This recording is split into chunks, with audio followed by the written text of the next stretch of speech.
This video is brought to you by Miniature Market. Thousands of board games, discounted prices, miniaturemarket.com. Hello my friends, it's the Game Boy Geek here. Last week I was at the GAMA Trade Show in Reno, Nevada. Now the GAMA Trade Show is an industry-only event, not open to the public, and mainly it's retailers, distributors, and publishers getting together. There's a lot of classes that they can take, different tracks, learning different things about the industry. And then there's also 2 days of exhibit floor action where you can go in and learn about what's coming out. Now I treat this in North America as sort of the kickoff for the 2018 gaming season, where we get to learn about a lot of things that are coming out later on this year. We hear press conferences, and we get to go into the exhibit floor and learn more about these. So what this video is I spent 2 full days in the exhibit floor talking to all the publishers there, and I have basically summarized it down to the ones that I'm most excited about that I want to talk about that's coming out later this year. Now some of them I had just heard about for the first time, and others I had heard about but now I know more about them. I want to bring you those here, so let's get started.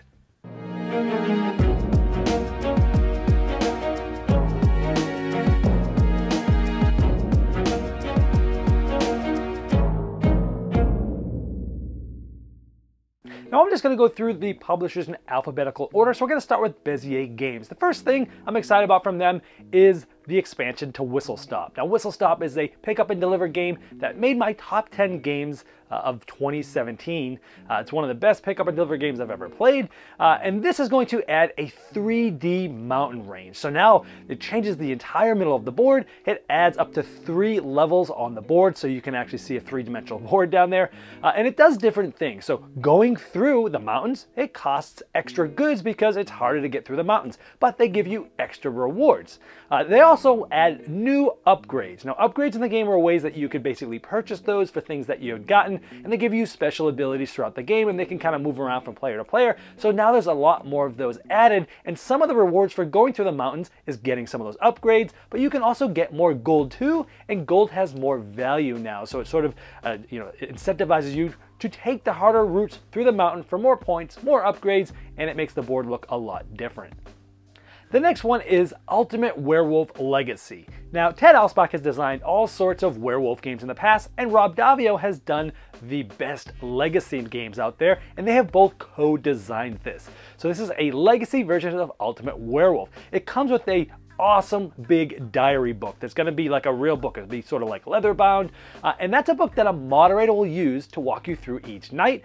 Now there's 3 games to a chapter, and there's 5 chapters in total, so there's a total of 15 games. Now as a legacy game, you can add and remove characters between chapters, and it won't affect the gameplay that much, and what that means is that you can play with different players throughout the campaign, which is one of the things that makes it hard for some people to play legacy games, but in this way, after the different chapters, you can swap people out and it won't be that big of a deal. Also, the village changes after each game. So even if you were to play through the entire game with the same people, you'll have different results because there's a recharge pack once you go all the way through that will help you reset things. So a lot of interesting things here. It's going to be a Gen Con release. It's going to be a blockbuster for them. I think this is going to be one of the biggest games people are running for at Gen Con, and I'm going to be one of those people running there because I do like legacy games and I do love the werewolf aspects of it. Putting these together, it's a no-brainer. The next one is from Capstone Games. This is called The Estates. Now this is part of their Simply Complex product line. The Climbers was one of these. I think it was the first one. So these are games that look simple, that are easy to teach, but have a lot of depth there with it. Now The Estates, essentially you're building a subdivision, trying to use different types of blocks. Like the Climbers, these big blocks. But it's an auction game where basically you select one of those big blocks and everyone gets one turn to bid around the table. Now in a game called Ponzi Scheme by Tasty Minstrel has a very interesting style, and this sort of replicates that, where the active player would get money from the highest bidder and gives them the piece. But if the active player really wants it, they pay the highest bidder that, and then they get to keep the piece. So it's got a very interesting auction mechanism. It's got a closed economy, so no money is added to the game throughout it, so it's going to be really cutthroat bidding.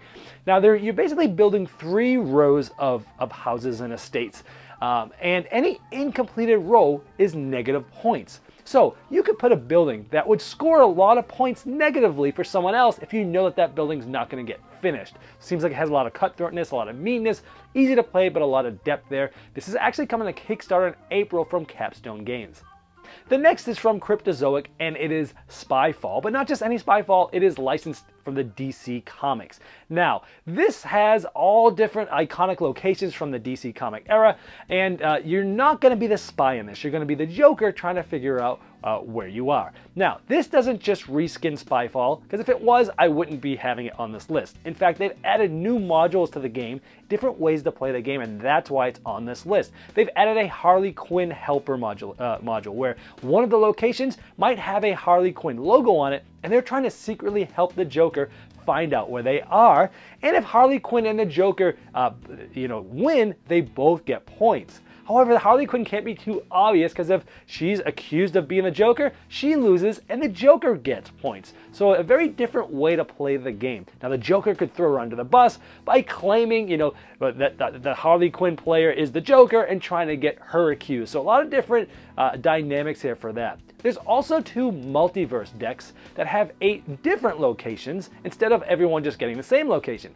So the questions might sound confusing that people are asking, but no one at the table will know if they're playing from the multiverse deck or not. So you kind of have to feel things out. Okay, things weird here. Are we playing from this different deck? There's a Joker deck where everyone is the Joker, so no one knows where anyone is.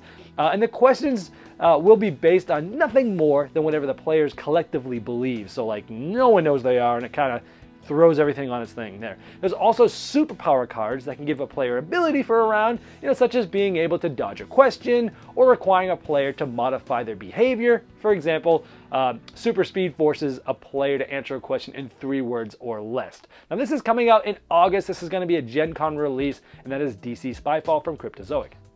Now, from Chex Games Edition, otherwise known as CEG, they're going to be bringing an expansion to the popular game Adrenaline. And it's going to add, well, as you would imagine, new weapons and a new minifigure and a new board, because this is all about team play. You're going to build your own team of minis. Now, each of these minis will have special abilities. So you want to put together the right abilities with the right teams to try to make them match up and be a good team. You'll be able to possibly deal more damage with some of your weapons, but it comes with a price. There's going to be maybe a press your luck mechanism that will allow you to do more damage, but it might end up hurting yourself. And this sounds really interesting. It's all about the team, and it looks like they've thought about a lot of things to put in this box. And this is going to be later this year. It's possible that it might be for Gen Con, but when I talked to CGE, they basically said it'll come out when it's ready because they want it to be right, but we're going to try to get it out by Gen Con. Now, Floodgate Games is coming out with an expansion for Sagrada. It's for a 5 to 6 player. Now, I know what you're saying. Usually when games come out with more people, it doesn't do anything but add more time.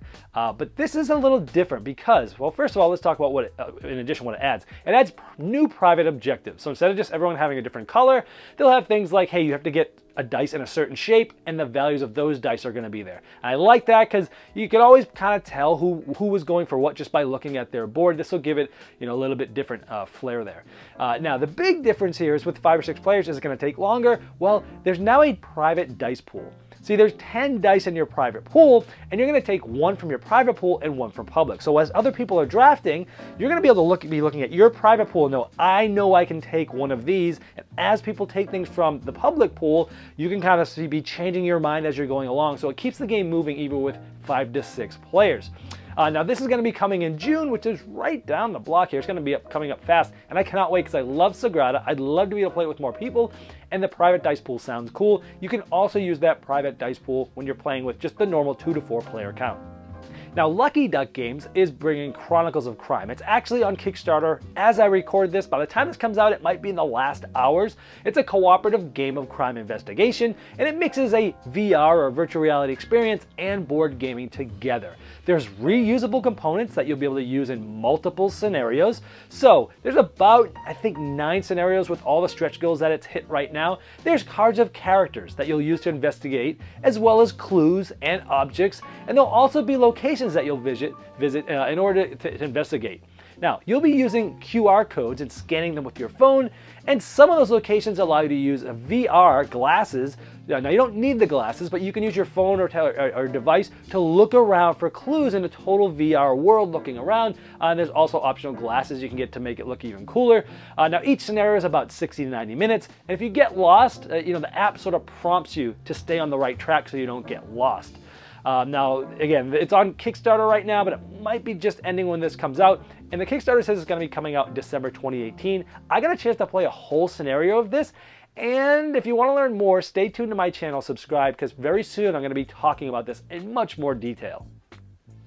Now, Mayday Games has just signed a game called Rescue Polar Bears. Now, this was originally had come out from the Taiwan board game design company, Taiwan Board Game Design.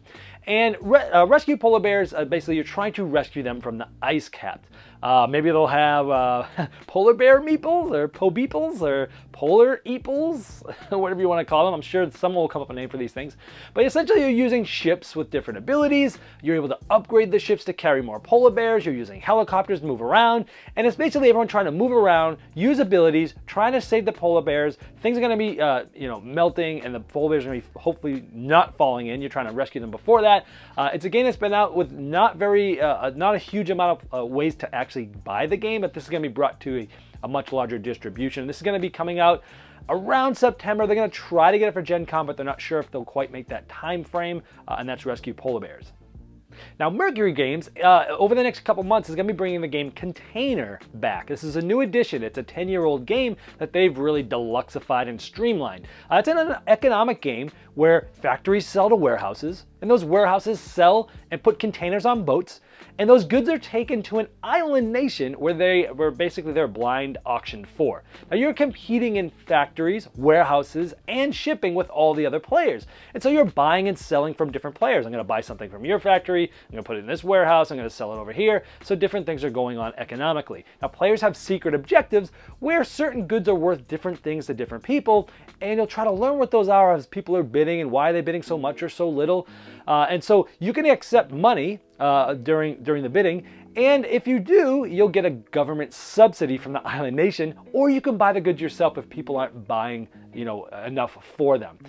So now in the island, at the end of the game, all of the certain types of goods that you have the most of get thrown overboard and are worth nothing. So even though you have secret goals, you can't just go gangbusters for that goal, because the one you have the most of gets thrown over. Now, this game has pure resin ships. It is the largest and heaviest resin ships or resin pieces in a game in board gaming history, from what they told me.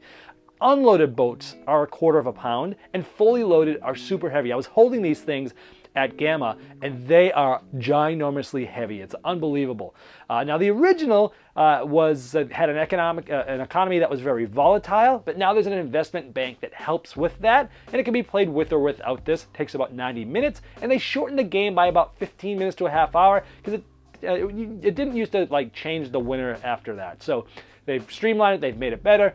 Pre-orders are going to be arriving late May, and it's going to be coming to retail late June. Pandasaurus is bringing a really interesting game called Nyctophobia. It's designed by Catherine Stipple, who is a first-time game designer.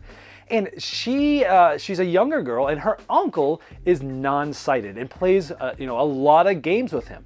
So she thought, what if we inverted this and everyone else experiences the world as my uncle does? And I think this is the coolest idea.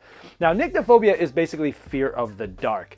And in this game, it's one versus many. One player is going to be the hunter, and they can actually see things. They're going to be sort of running the game and moving pieces around a board, and everyone else are basically being hunted. They're wearing these dark glasses, they can't see anything, and they're basically working together to try to talk and figure out where you are on a map, and you're trying to move around a map, and you'll be bumping into each other, you'll be bumping into trees, and hopefully not bumping into the hunter, but everyone has a special ability, like being able to climb over trees, throwing rocks at the hunter when they get close, and everyone's trying to find the car, which then they will make a phone call and the cops will come.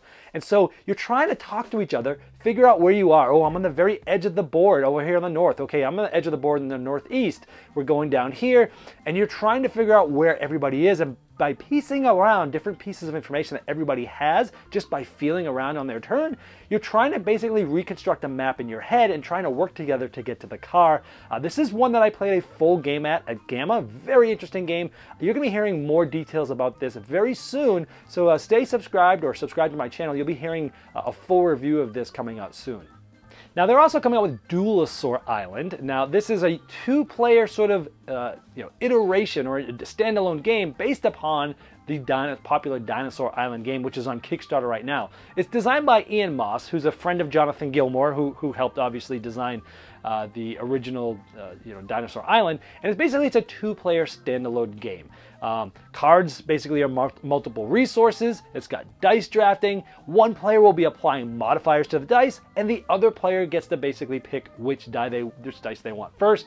And it adds a lot of tension to the game. But from what I heard, it has just enough things very similar to Dinosaur Island, which, by the way, is a good two-player game on its own. But this one obviously has a lot less setup. It's a lot quicker to play, and it just feels it's a different game, but has similar things in there. And I've heard that this is like amazing. I didn't get a chance to play it there, but it's on Kickstarter now along with the Dinosaur Island, so it's actually available to go pledge now for it. Now, Pandasaurus also just signed the game called The Mind. Now, The Mind is basically sort of a sequel to a game called The Game, which was it was nominated for Spiel des Jahres before, and this has some similarities, but still is very different. It's a 2 to 4 player co-op game, and it's coming out later this year. Here, it's already out in Europe. It just came out, and it's going to be in North America later by Pandasaurus. It's a team experience game in which you can't exchange information, yet you need to become one in order to defeat all the levels of the game. Now, the cards range from 1 to 100, and you have to defeat a certain amount of levels depending on the number of players. Now, in level 1, each player has 1 card. Level 2, 2 cards, and so on and so forth. Now, there's no talking, but you're trying to, together play the cards in order, but no one knows what other cards everyone has. So the only way to find out is to literally stare at each other and use body language to hint towards whether or not you have a card that's really close to the last one that's been played or far away. I can just tell you, it's an amazing experience. I did find, I sat with Eric Martin for Board Game Geek. Thank you, Eric, for teaching me this game. We played it a bunch. I'm going to be doing sort of a sneak peek and a first impressions type video coming soon on that. And it's going to show up in another video I'm doing this week about some of the best games that I did see and play there. Now, Portal Games was there talking more about their game coming out at Gen Con this year called Detective, a modern crime board game. Now, I heard about this last year. I was like, oh my gosh, I cannot wait for this to come out. It's a story-driven crime-solving game in which 1 to 5 players will be investigators cooperatively trying to solve 5 different scenarios. And they take about 2-ish hours each on average. Now, they can be played independently or worked through as a complete campaign. Now, it's inspired by Sherlock Holmes' Consulting Detective and Time Stories, but it uses a different set of tools. Now, in addition to a deck of cards that have clues, you'll be using an online fictitious database to look up information, both about the people that you're talking about and trying to find information about, and the clues. Now, the best part is there's this thing called breaking the fourth wall. Now, since this game is based in Richmond, Virginia, you'll also be using real-world aspects to help you in your case. For example, you'll be looking at satellite images, maybe on Google Maps, or looking up time frames of certain historical events that really happened on Wikipedia, and any outside information that you can gather to cross-reference the information, bringing the real world into the fictitious world. That alone just blows my mind, and I cannot wait. Now, also, they're all individual scenarios, but there's also one overarching story that you're going to need to figure out at the end. So basically, you have to become a real investigator. This is a Gen Con release, and the MSRP is going to be $50, and I cannot wait for this one. Now, Red Raven Games is going to be coming out with a game called Haven.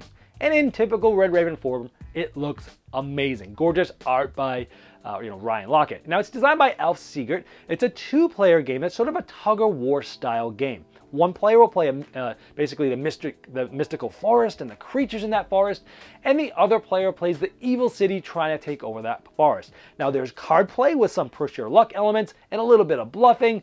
There's a board that depicts the different areas that you're fighting through that card play, and it's going to be coming towards the end of the year, and it's going to be on Kickstarter soon.